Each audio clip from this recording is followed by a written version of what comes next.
at every turn has tried to cover up for this company. They offered the men alleged to have been the shooters that day something called limited use immunity, which is like the opposite of Miranda rights. If you're accused of killing someone and you're read your Miranda rights, you're told you have the right to remain silent and anything you say can and will be used against you in a court of law. When the State Department investigators talked to the Blackwater men after Nicer Square, they gave statements and they said nothing you say can and will be used against you in a court of law. Just to put this in a historical context, that's how Oliver North got off after Iran-Contra, is because he was given limited use immunity for his congressional testimony, and his lawyers said had they not used what he said in his testimony, they never would have been able to bring a case against him.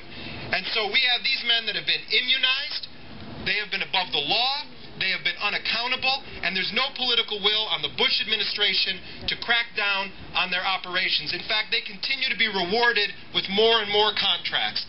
Just this past April, despite the scandals, the allegations of killing innocent civilians, the investigation in the U.S. Congress, the investigation in the Justice Department, the Bush White House renewed Blackwater's Iraq contract for yet another year.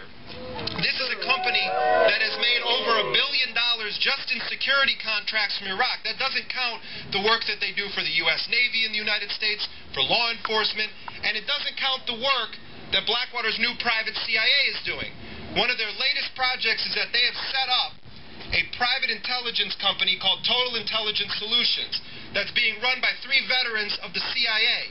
One of them, J. Cofer Black, was a 30-year veteran of the CIA. He ran the CIA's counterterrorism center after 9/11. He was at the center of some of the most brutal and violent policies of the Bush administration. He ran the Extraordinary Rendition Program, the government-sanctioned kidnap and torture program, and now he's running Eric Prince's private CIA based out of Arlington, Virginia. Robert Richer, the former Deputy Director of Operations at Central Intelligence, he's the #2 man at that company, and Enrique Rick Prado, a veteran of the CIA Paramilitary Division and of Latin American operations, is the #3 man at that company. So you have a reality that Blackwater operates in Iraq, Afghanistan, they have a private CIA, and now they're bidding for a share of a $15 billion contract with the Pentagon to, quote, fight terrorists with drug trade ties. What we have here is the so-called war on drugs, which really is a counterinsurgency war.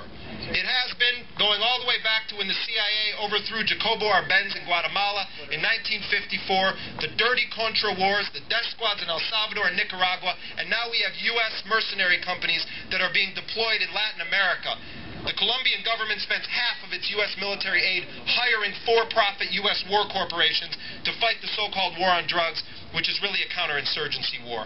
The reason I tell you all of these stories standing here across the street from Blackwater West is because when we look at the presence of this company in this community, it is not just a local issue. Certainly it is a local issue. There's no question about that. But when a company like this steps foot into a community, the community has a right to have its voice heard and not have a federal judge appointed by the president's father intervene in this matter. Now, separate from the legal process that is underway right now, separate from the battle of the city attorney, Mike Aguirre, separate from what Jerry Sanders is doing or not doing, we also have what's right. And what's right is transparency. And what's right is that a community has a right to self-determination.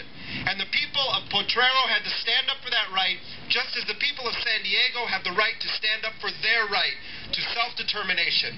When a company such as this wants to set up shop, a stone's throw from the Tijuana International Airport, blocks away from the U.S.-Mexico border, when we have an unprecedented level of violence against migrants in this country, racism and xenophobia, and one of the radical privatizers of war wants to set up shop in your community, you have a right to ask them questions about their intentions here, and they have an obligation to stand before all of you and answer those questions. And so my request today is that people be unequivocal and passionate in their demand that there be transparency, that there be public hearing, and that the will of the people of Otay Mesa, of San Diego, and the broader community be respected.